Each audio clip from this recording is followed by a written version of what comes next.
So, dear students, I'm back, and now your practical class start, practical exercises. The objective of these practical exercises is computation of seed rate for rice nursery, estimation of crop yield on the basis of yield attributes, and computation of grain yield efficiency index. So these are the four important exercises that we are going to do now, and hope you have calculator or mobile around you. I'll give you one or two numerical questions, and we can start. This is very short exercise, just 23 slides are there. So you can see rice. First, we will calculate the seed rate. So rice, in case of rice, direct seeded rice and transplanted rice is practiced. In direct seeding, seed rate is generally recommended based upon certain recommendations, and similarly for transplanted rice. But if you are doubtful that I do not know I do not know the germination percentage of my seed, I do not know survival rate of my seedling, or many things are not known to me, then I need to calculate the seed rate. So we will see how seed rate can be calculated. Similarly, transplanted crop of rice require seedling for transplanting, and seedlings are raised in the nursery. I think most of you know about it. For transplanted rice, you need to raise the seedlings in the nursery area, and nursery can be prepared by different methods. I will discuss in detail different methods of nursery raising in rice.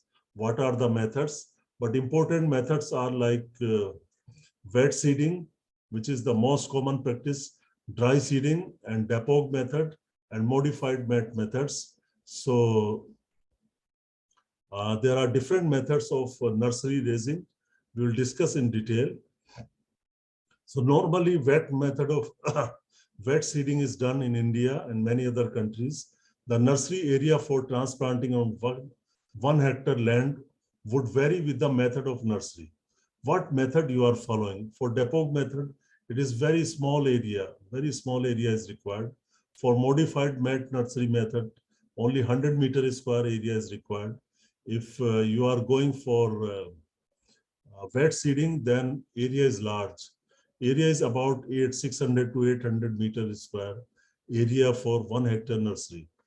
So now, what should be the optimum seed rate to be used for preparation of nursery for 1 hectare area? I'm going to transplant 1 hectare crop, and I know the nursery area. Normally it is 600 to 800 meter square. Suppose I take 800 meter square as nursery area, then how much seed sowing I should do to get seedlings which are sufficient for 1 hectare transplanting? That is the question. Now see the recommended seed rate in wet method of nursery. For example, recommended rate for fine seeded varieties is 20 to 25 kg per hectare. For medium seeded varieties, 25 to 30 kg per hectare. And for bold seeded varieties, 30 to 35 kg per hectare. For hybrids, it is 18 to 20 kg per hectare. These are very normal recommendation of the seed. So higher the seed rate, more area under nursery is required. So if your seed rate is less, I said you 600 to 800 meter square nursery area is required. So if your seed rate is say 20 kg, then you take 600 meter square. If it is 25 to 30, you can take 700. If it is more than 30, you take 800. So in agronomy, we have a variability in such parameters depending upon the other factors also. Seed rate nursery area would also vary with the variety, test weight of the variety, and plant spacing, number of hills per square meter. If you want narrow spacing, narrow transplanting, then you need more seedling, more seed rate. If your transplanting is at wider spacing, then you need less seedling and then less seed rate. If you are transplanting 1 seedling in 1 place, you will need less seed. If you transplant 5 seedling in 1 place, then you need more seed rate. So there are many factors that will affect the seed rate. First thing is variety affects the seed rate, because some variety may be having very fine seed. Their 1,000 seed weight may be less, so they require less seed rate. Some variety may be board seeded, very high test weight, high 1,000 seed weight, then they will require more seed rate. So variety also affects the seed rate. Plant spacing affects the seed rate. Number of seedling to be transplanted will affect, and seed germination will affect the seed rate. Lower the seed germination, higher is the seed rate. Similarly, survival of the seedling. More death of the seedlings, more seed rate. Less death of the seedling, less seed rate. So they are very simple things. So as a student, sometimes numericals are asked in your competitive exams or in your classroom. So you can learn this numerical. You try to learn it. Calculation of seed rate. So first we should know how much area we are going to transplant. Suppose in this case it is 1 hectare. 1 hectare area is 100 into 100 is equal to 10,000 meters square. Number two, you should know the how many hills per hectare. You know, in transplanting in one place where you transplant the seedling, in that place many tillers will come out, and this particular place and rice plants are one hill. This group of plant in one place is known as one hill. So how many hills per hectare are required? You can easily calculate. Suppose your spacing is 20 centimeter by 20 centimeter, then you can divide 10,000 by 0.2 into 0.2. Because this is your spacing that can be converted into meter. 20 centimeter means 0.2 meter. So 0.2 meter into 0.2 meter. 10,000 divided by 0.2 meter into 0.2 meter is equal to 250,000 hills per hectare. So many hills are there. So at so many places, 250,000 places, you need hills or you need seedlings. Now, how many seedlings per hectare? Suppose you want 4 seedling per hill. Then multiply this number by 4 and you get 10 to the power 6 seedlings. How many seed you need per hectare? So many seed means 10 to the power 6 are the seedling. Therefore, I will need 10 to the power 6 seeds per hectare. So what is the weight of 1,000 seeds? This is important to calculate. So weight of, suppose your variety has a seed weight, 1,000 seed weight of 25 gram. 25 gram is the test weight, and you can calculate the seed of the weight of one seed. Weight of one seed will be 25 divided by 1,000. That will be weight of one seed. And then you can calculate the how much seed you need to plant 1 hectare. So 10 to the power 6 divided by 1,000 into 25 divided by 1,000. So 10 to the power 6 divided by 1,000. It is divided by 1,000 because we want to convert it into kilogram, because this will be in gram. Then the seed rate come out to be 25 kg. So anything which is not understood to you in this slide, you can ask me.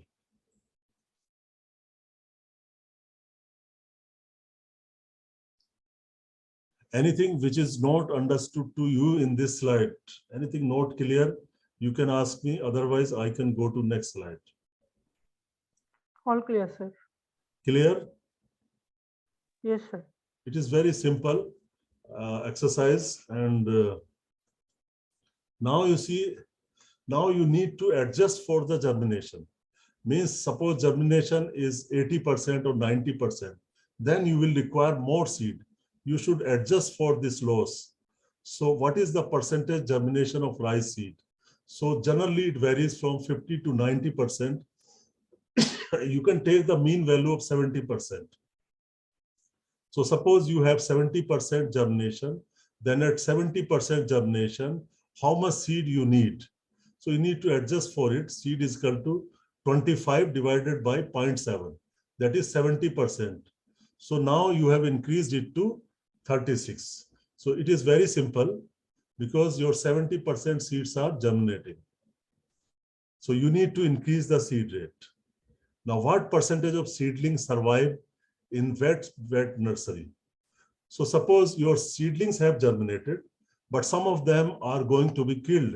They are going to die. Suppose survival rate is 70%. What percent of seedling survive? Means 30% death is there. So 70% survival is there. Then you need to increase the seed rate. Finally, how much seed rate you need for wet bed nursery? So again, you divide that value by 0.7. Or in one go, you can divide 25 by 0.7 into 0.7, because in both cases, it was 70%. So seed comes out to be 51 kg per hectare. So this is really too high. This is very hypothetical example. Don't worry about it. Seed rate 51 kg for transplanting is nowhere, because no farmer are transplanting 4 seedling per hill these days. So is it clear, or you have any doubt about this calculation?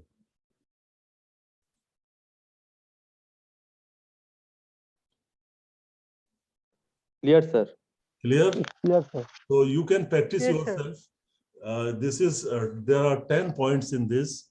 So you can practice yourself, because in future you need to stand at your own. Nobody will support you. So you have to learn yourself. So for that, what you can do today or tomorrow, any day, you make one hypothetical example, make one notebook. In that notebook, you can write your these kind of numericals, and then try to practice one more, so that anytime you can do such numericals. Number 2, estimation of crop yield on the basis of yield attributes. So I think I can end here and start another class and last class, and that will require only 15-20 minutes, because it will stop in 5 minutes, next 5 minutes. Is it so? Okay, sir. Because 4:45 it will end. But if you have any question, please ask me.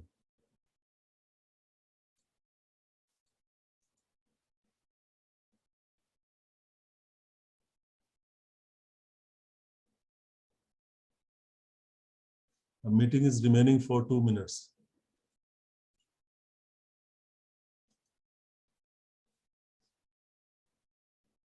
So I can end this meeting, and I request you all to admit in the last. Today it has been very hodgepodge system, but we are doing our best. So the last part is left, and you can join. In after 2 minutes, you can join. Yes, sir. So dear students, I welcome you again in this class. And just now we have seen how to calculate the seed rate for a transplanted crop. In that case, the germination percentage and survival rate, 1000 seed weight are important. How many seedlings you are transplanting. So based upon all these, you can work out the seed rate of paddy. Now, estimation of crop yield on the basis of yield attributes, or yield attributes are also called as yield components. So in rice, major yield components are panicle number of panicles per unit area or per meter square, spikelet number, how many spikelets per panicle are there, what is the fertility percentage, how many spikelets are converted into grains, and then what is the 1000 grain weight. So these are the 4 important yield attributes of rice. So yield of the rice is reported as rough rice, paddy at 14% moisture, except in few countries like Japan, Korea, where it is expressed as brown rice or sometimes polished rice. Conversion factor of 1.25 can be used to convert brown rice yield to the rough rice yield. conversion factor of 1.49. Yesterday I told you 1.49.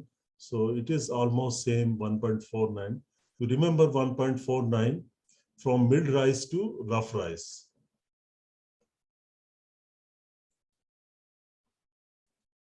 Now you see harvest index, I think most of you know about.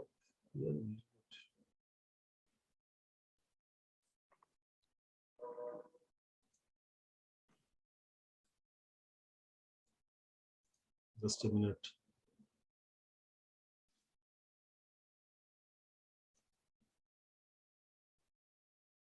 So there is some reordering of the slides. There was some problem with the slide. They are not properly arranged. So now you see the yield components.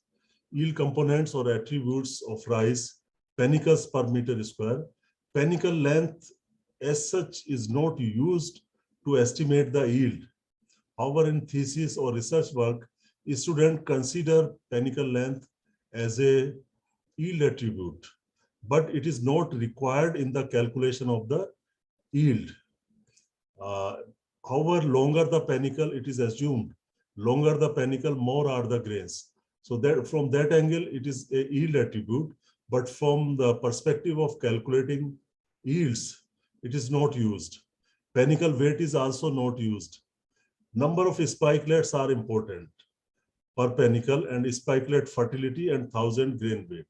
So you can see this panicle per meter square and your number of spikelet per panicle, spikelet fertility and 1000 grain weight.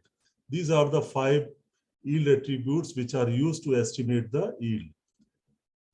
Now you can see the starting from sowing to ripening, different stages are there. So panicles per unit area is number 1. Number 2 is spikelet per unit panicle, per panicle, fertility of the spikelet and weight of a single grain, or you can say 1000 grain weight. Now calculate the number of hills and panicles per square meter, assuming plant spacing as 25 into 25 centimeter and number of panicles as 20. So in this case, you need to work out the panicle number. How many panicles are there in 1 meter square area? So suppose the spacing here is 25 into 25, and in one hill, you get 20 panicles. And number of panicles per hill is 20. Spacing is given, and you are also given the number of panicles per hill. Then you need to work out the panicles per meter square. So area per hill is 25 into 25, because this is the spacing. So this is considered as area of one hill. So it is 625 square centimeters divided by 10,000, and you get 0.0625 square meter. Or you can simply multiply 0.25 into 0.25, you will get 0.0625 square meter. Number of hills, area is 1 meter square, that is 1 into 1, and spacing is 0.0625 meter square. Therefore, number of hills per meter square is 16. So you will have 16 hills, and each hill is having 20 seedlings. Then you will have 320 panicles, not seedling, panicles. So number of panicles per square meter is equal to number of panicles per hill into number of hills square per square meter. So you get 320 panicles per meter square. So this is the way to calculate the number of panicles per meter square if you are given the spacing and if you are given the number of panicles per hill. If number of panicles per square meter is less than 250, something is wrong with the method of farming, the rice variety or the soil. Means there had been poor management if seed panicles are less than 250. Of course, ideal number of panicle is there depending upon the variety, the farmer, the soil and the climatic conditions. Every stage of growth contributes to grain yield. Good management is necessary at all stages, and environmental factors affect every stage. So here purpose is not to get maximum or higher number of panicles. The ideal number, the optimum number of panicle is fixed for every variety, every condition, so that one can achieve higher yields. Just a minute, let me admit somebody more. Just a minute. One student want to enter.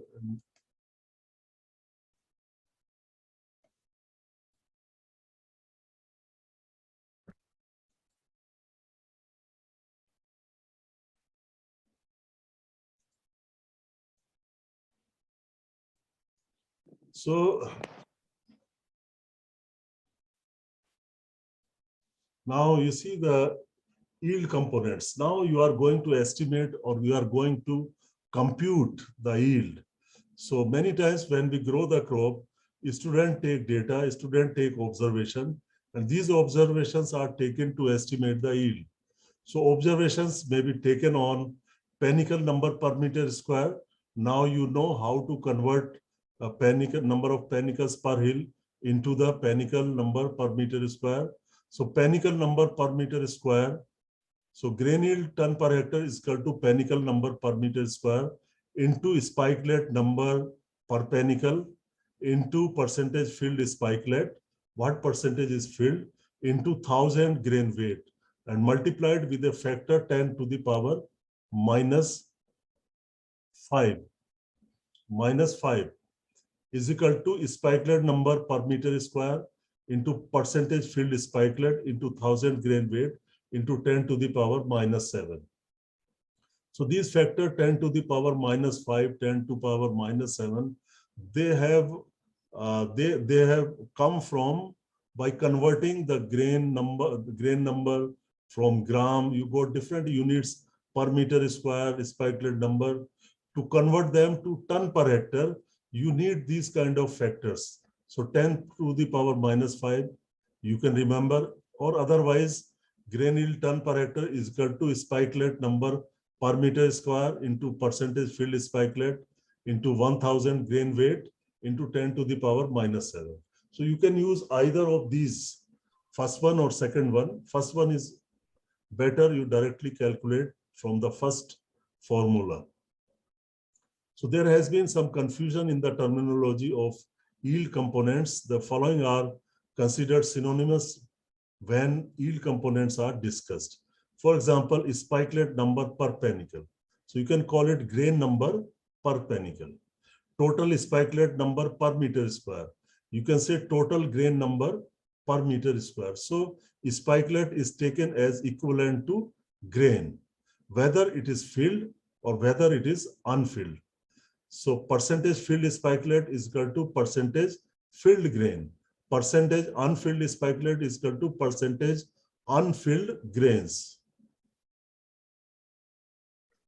Now, based upon the last formula, you need to calculate this exercise. I give to you. You can have your pen and paper. Do you have pen and paper around? And you note down these values. You please note down these values.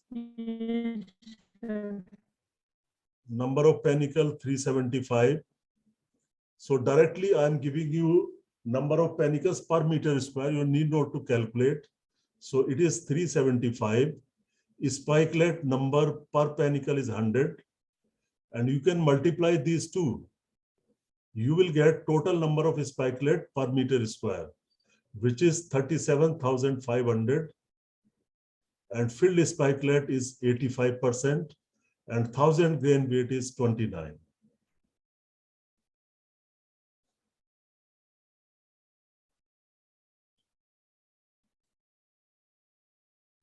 Did everyone note it down it?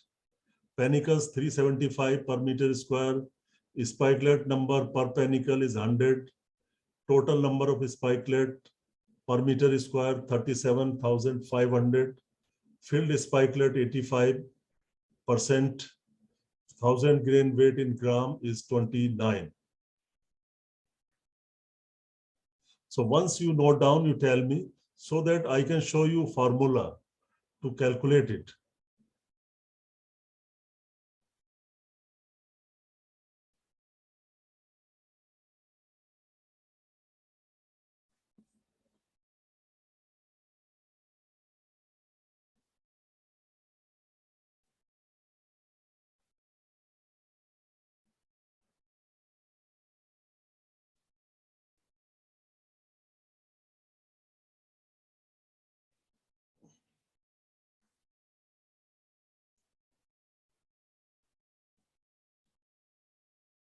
So this is the slide. You can see formula, and when you find answer, you tell me.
Nine ton only. 9 Sir, tons. 9.24 Okay, ton per hectare. good. Yeah, should be correct. Any other student? Very nice.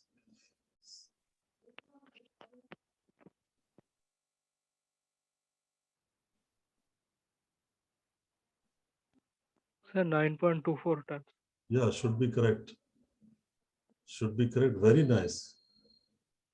At least some of you are very serious. Some of you are attending classes. Out of 24, I think very few are left.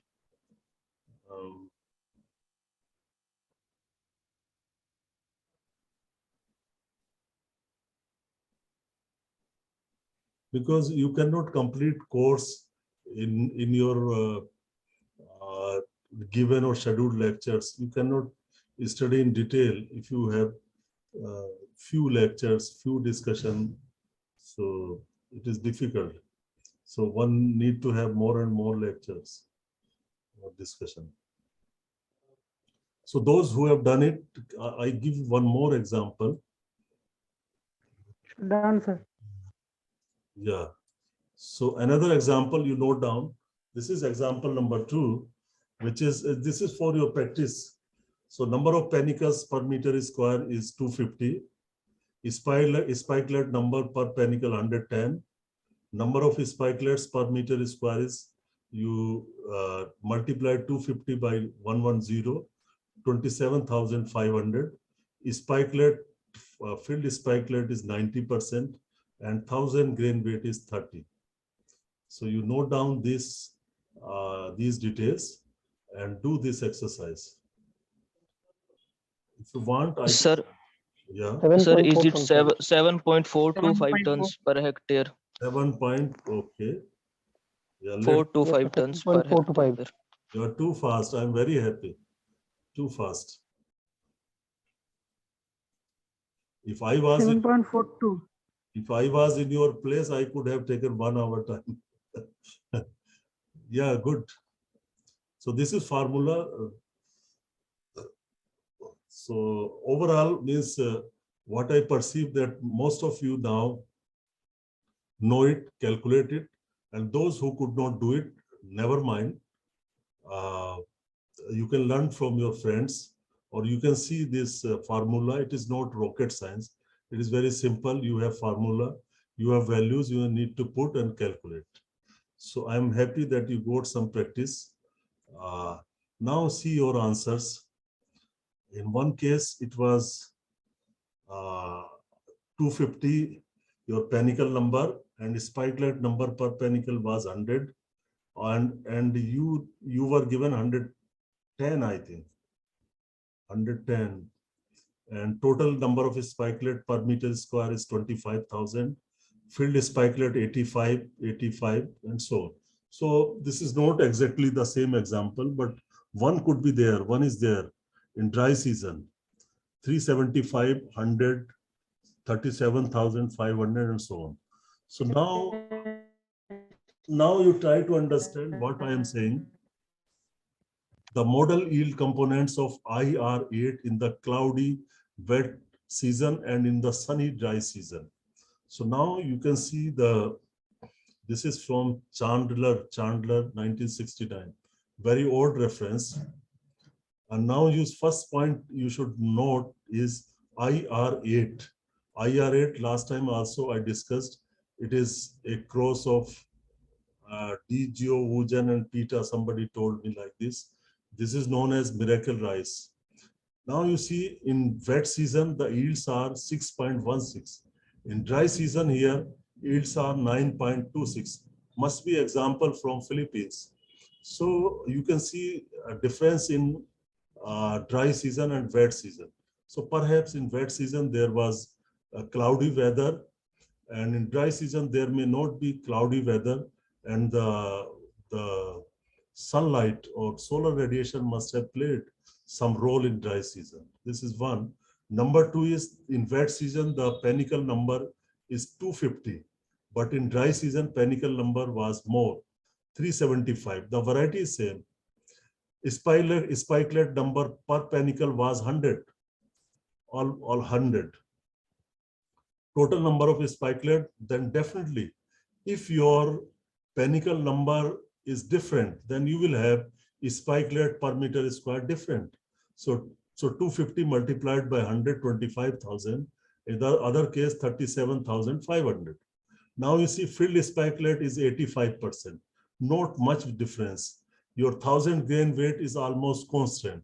Many times plant breeders say that 1,000 seed weight does not change, normally does not change. It is a genetic character. So however, 1,000 seed weight changes under stress conditions.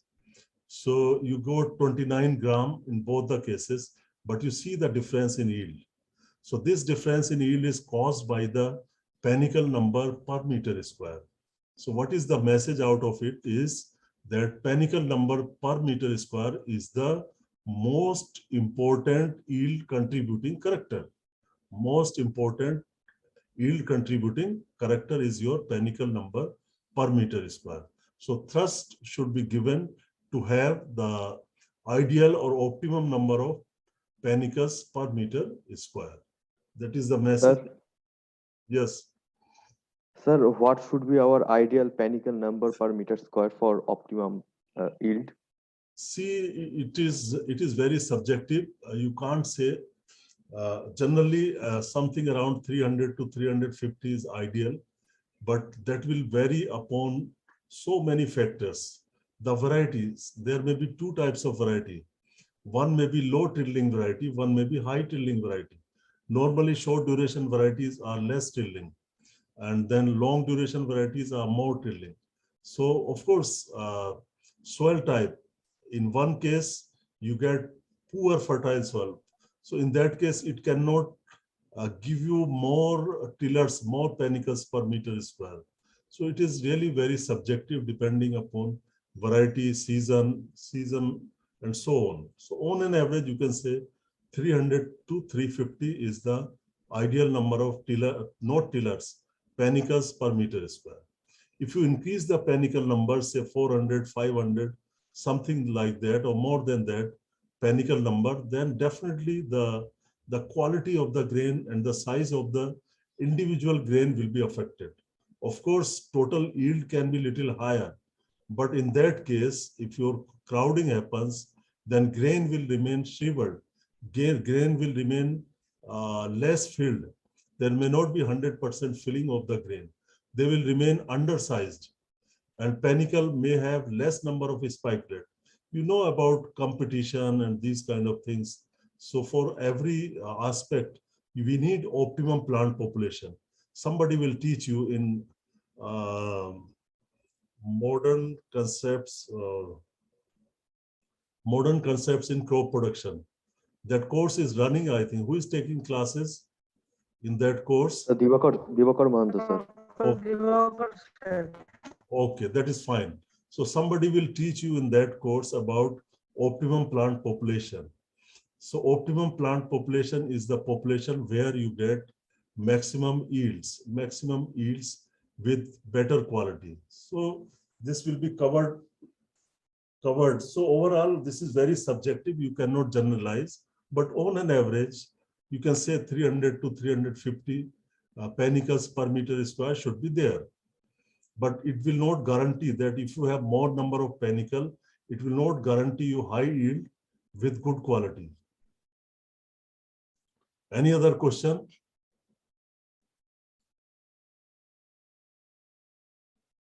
Now, other way around, it can happen, dear students, these are competitive days and somebody can ask question in several ways. Just now you have seen that I have given you some yield attributes, and then I asked you to calculate the yield in tons per hectare. And if I give you yield tons per hectare and I ask you panicles per meter square, I have given you, or I can, before you're in this slide, you can see yield in grams per square meter, or simply you can see yield. Yield depends upon panicle number, spikelet, filled spikelet, and weight of the grain. So these are the 4 important parameters, out of which if one is missing, if I know the formula, I can calculate the other one. So sometimes in your examination or some places, the yield may be given, spikelet number can be given, percentage filled spikelet given, weight of a single grain or 1000 grain weight is given. Then you can be asked to calculate panicle per meter square or spikelet per panicle. I think you can do it. If you know the formula, you can do it. So try to practice such kind of numericals also. This presentation I will share in 2-3 days. Shortly, I will send you all. So you can practice these numericals. Similarly, you can work out the number of panicles per hill if you are given a hill number or any spacing, etc. So practice these numericals. Now, I forgot you, harvest index was also there.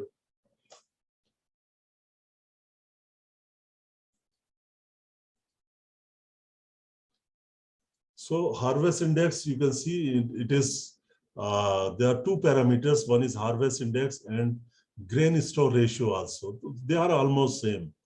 In harvest index, you get grain yield divided by, or economic yield divided by biological yield multiplied by 100. That is your harvest index. You can calculate. And another way is grain to ISRA ratio.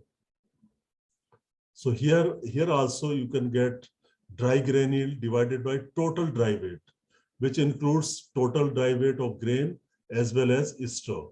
So dry grain yield is equal to harvest index into total dry weight. So these are relationships between harvest index and yields.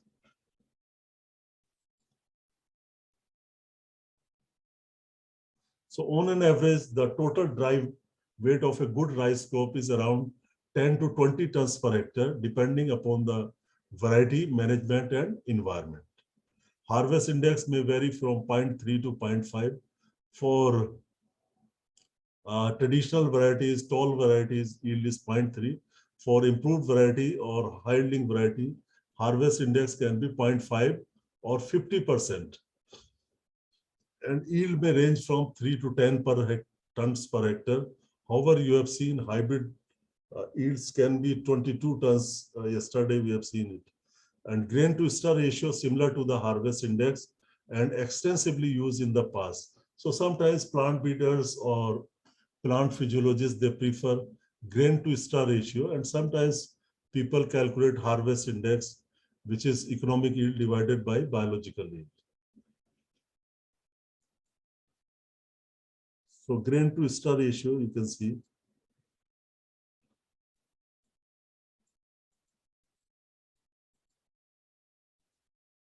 Now the last thing for today is grain yield efficiency index. Grain yield efficiency index, GYEI. It can be calculated to classify genotypes for their nitrogen use efficiency as follows. So what is grain yield efficiency index? I will discuss it. But before that, I want to tell you that there is one term which is known as nutrient use efficient cultivars. Nutrient use efficient cultivars. There are certain cultivars of varieties or genotypes of plants which can extract nutrients or which can perform better under the nutrient starved or stressed environment. Suppose there is a limitation of zinc in one soil. Zinc is limited, but there are two genotypes. One genotype can produce good yields under zinc stress condition, but other genotype suffers and it produces less yield. So that means that particular genotype is zinc use efficient. That is able to use zinc efficiently under starved conditions. So such kind of genotypes are nutrient use efficient, and they may be specific to the nutrient. Some may be specifically having phosphorus, more phosphorus efficiency. Some may be having more zinc efficiency. It is not that one genotype will be efficient for all the nutrients used. So they are very specific to the nutrient. And why they are very specific? Because of certain features and characters or genes they carry. So in this case, you want to classify the genotypes. You have grown the genotypes of rice or any plant under different conditions of the nutrient supply. In one case, you have not applied any nutrient. You have taken 20 genotypes. In one case, you have control. You have not used any nutrient. Then in another case, you have used 40 kg. In another case, you have used 80 kg, 100 kg, 150 kg, and you grow genotypes under those environments of self-sufficiency, of optimum or of deficient condition, and of higher use of nutrients. So there can be many graded levels of nutrients or graded levels of nutrient supply from the soil. Under those conditions, some genotypes will do better at low nutrient levels, some will do better at medium nutrient level, and some will do still better at high nutrient level. But there may be certain genotypes which will do better under both conditions, under low nutrient conditions as well as under high nutrient conditions. So there are many ways to identify genotypes based upon their performance at different levels of nutrient or different levels of fertility. So in this case, what this Fagheria et al. 1988 did, he has seen genotypes which are doing well at control condition when you are not applying any nutrient and when you are applying very high level of nutrient. If a particular genotype is doing better under both conditions, then that will be a nutrient use efficient genotype. Maybe for nitrogen, maybe for phosphorus. This grain yield efficiency index can be calculated for any nutrients. So you need to remember, you need to see this formula. Grain yield efficiency index is equal to grain yield of a genotype at low N level. Here N means nitrogen, or N can be indicator of any nutrient. You can write here phosphorus, you can write here zinc, whatever you want. But you should write the same nutrient here, only one nutrient here. So grain yield of a genotype at low nitrogen level, and then it is divided by average grain yield of all genotypes at low nitrogen level. It is the mean of yield of all genotypes at low nitrogen level, multiplied by grain yield of a genotype at high nitrogen level. This is a particular genotype, how much yield it is giving at high nitrogen level, divided by average grain yield of all genotypes at high nitrogen level or nutrient level. So now, based upon this, you will get some value. This value may be 0.5, maybe 1, maybe 1.5, maybe 1.25, whatever value you get. Based upon these values, you can classify genotypes, like genotypes having grain yield efficiency index more than 1 can be as efficient. Having more than 1 are nutrient use efficient genotype. Genotypes having grain yield efficiency index values between 0.5 and 1 means less than 1, but more than 0.5. They are classified as moderately efficient nutrient user. N user means nutrient user. And then genotypes with grain yield efficiency index less than 0.5 are inefficient nutrient user. Inefficient nutrient user. So this ends this lecture or this practical where we tried to do some exercises or two exercises, you can say 2-3 exercises. Now it is time to discuss. We tried to cover so many things today. So many things means we started with some rice growing seasons. What are different seasons under which rice is grown and different regions in India, northwest, southeast. And then we have seen some climatic requirement of rice. Especially we discussed about the temperature, role of temperature, role of water or requirement of water, solar radiation. I could not cover other things like wind speed, relative humidity. They are all climatic factors that affect the rice crop. And then we discussed some ecosystems, rice ecosystems, and irrigated lowland, upland, etc. And then we have seen some numericals on estimating the grain yield and your grain yield efficiency index, harvest index, etc. So we did our best. Now your questions.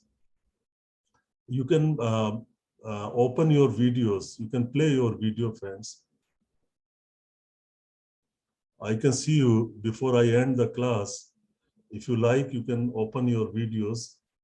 It has been a somewhat lengthy class, going to be 3 hours.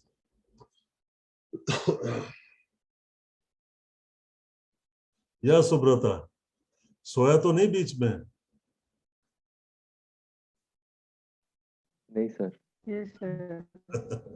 कभी मेरा बेटा class करता है सुबह को, तो वो रजाई में सोया रहता है मोबाइल लेके और बस लेटा रहता है. So he's in BBA, just first year of graduation. Sir first year तो मजे करने के दिन होते हैं. मैं उसको देखता हूँ, मम्मी उठाती है उसकी 8 बजे, तो वो मोबाइल लेता और उसमें जो है वो अपना रजाई में सोता रहता है. So I can imagine. Sir we are hearing.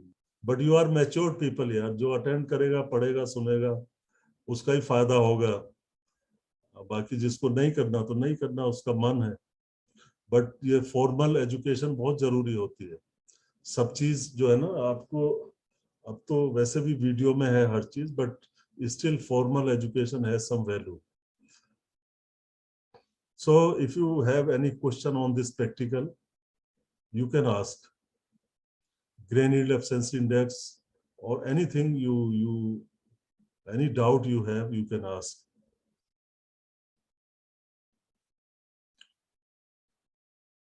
If no doubt, I think you are tired.